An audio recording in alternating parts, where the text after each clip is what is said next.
Hello dear students, welcome back to the third lecture of your crash course. In today's class we will discuss about the propagation of errors. अब देखिए physics में कोई भी formula अगर हो तो उसमें 4 types of operations are possible: addition, subtraction, multiplication and division. Okay, so suppose we have any formula where we have x is equals to a plus b, मतलब दो physical quantities को add करके we will get the third physical quantity. So let's learn how we can find the error.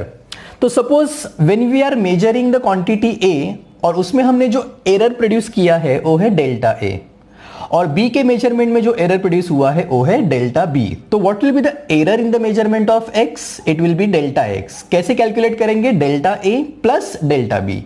Same way if we have equation x is equals to a minus b, then the formula will be again delta x is equals to delta a plus delta b. अब याद रहे even though it is subtraction, errors हमेशा add होंगे, mistakes, गलतियों को हम हमेशा add करते हैं, right? So delta x is the absolute error. How you will find the relative error? तो रिलेटिव एरर के लिए हमें डेल्टा एक्स को डिवाइड करना होगा x से. So here delta a plus delta b over a plus b, और second case में delta a plus delta b over a minus b. But suppose if they ask you to find the percentage error, तो इसी relative error को हमें multiply करना होगा 100 से. So delta x over x into 100, तो इस पूरे टर्म को हम मल्टीप्लाई कर देंगे 100 से, so as to get the answer in percentage. So this is about the addition and subtraction. Third one, suppose we have x is equals to a into b which is a product, या फिर x is equals to a divide by b which is a division. So in this case, how you will find the relative error? So delta x upon x is relative error in the measurement of x is equals to relative error in the measurement of a plus relative error in the measurement of b. और अगर उन्होंने percentage error पूछा है तो इसी relative error को हमें multiply करना होगा 100 so that we will get the answer in percentage. Clear? But suppose we have x is equals to a raised to n divide b raised to m. So here we have certain powers.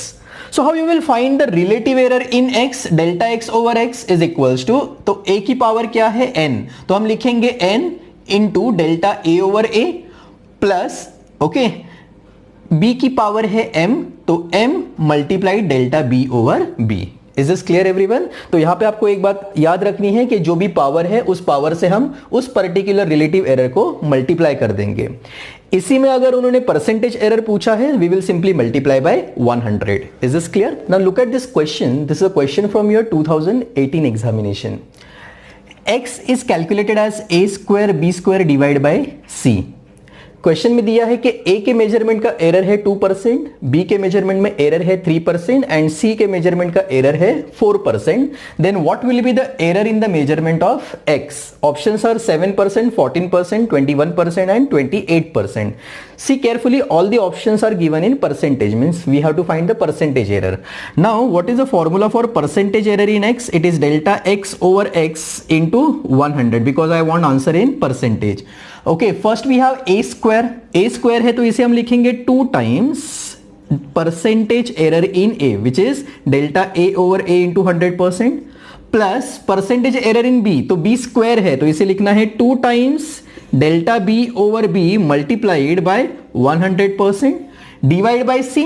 So plus, क्योंकि errors हमेशा add होते हैं, delta c over c multiplied by 100% which is equals to 2 into percentage error in a कितना दिया है? 2%. So 2 into 2% plus 2 into percentage error in b कितना दिया है? 3% plus percentage error in c कितना दिया है? 4%. So this is 4 plus 6 plus 4, what the total answer will be? 14%, and hence the answer option B will be correct. Is this clear for you all? Look at the second problem.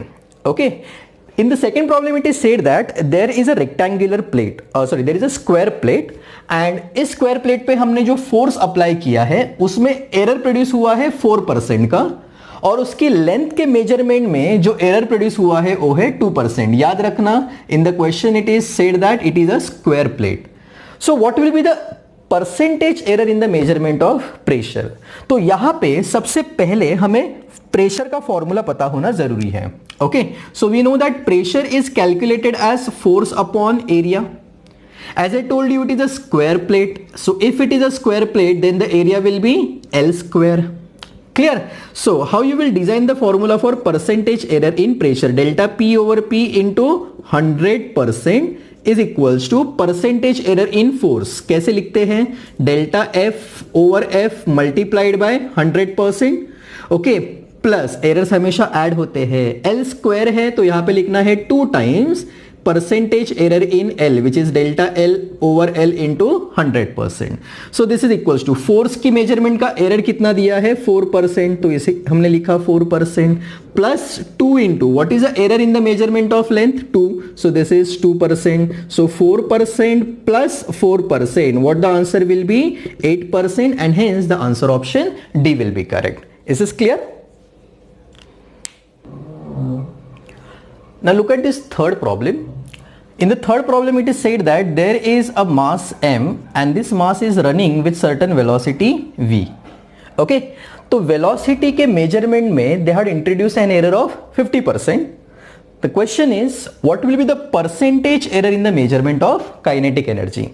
So here we should know the formula for kinetic energy, and I hope you all know that kinetic energy is given by half m into v square. Correct? अब देखिए यहाँ पे half जो है it is a constant number, तो उसमें कोई error produce नहीं होगा. तो एरर कौन प्रोड्यूस कर सकता है? The measurement of mass as well as the measurement of velocity. Okay, but in this process no information is given regarding mass also. That means the mass is also constant. तो mass will also not produce any error. तो यहाँ पे error produce करने वाली quantity कौन सी होगी? Velocity. Okay, तो percentage error in kinetic energy means delta E over E multiplied by what? 100%. Okay, V square को हम कैसे लिखेंगे? 2 times delta V over V multiplied by what? 100%, which is equals to 2. मुझे बताना velocity में कितना percent error दिया है? 50. So 2 into 50%, what the answer will be? 100%, and hence the answer option C will be correct. Is this clear for you all? Good. Now look at the fourth problem. Fourth problem they had said that कि एक physical quantity है P which is calculated as a cube b raised to 1 by 2 c raised to -4 and d raised to 3 by 2. मतलब इस quantity, this is not a pressure, this is any physical quantity जिसका measurement इन 4 quantities पे depend करता है, A, B, C and D. तो question ये है कि इसके मेजरमेंट में, क्वांटिटी P के मेजरमेंट में विच quantity will produce the maximum error. Okay, options given A, B, C and D. Now in such problems we have to analyze their powers, the magnitude of the power. तो magnitude wise अगर आप देखो, the power of C is highest even though it is written -4. I told you that we have to check the magnitude. तो magnitude किसका सबसे highest है? C का. कितना है? 4.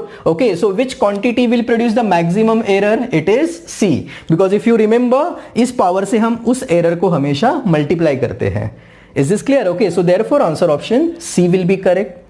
Now I'll give you one question for your self practice. Question I will explain.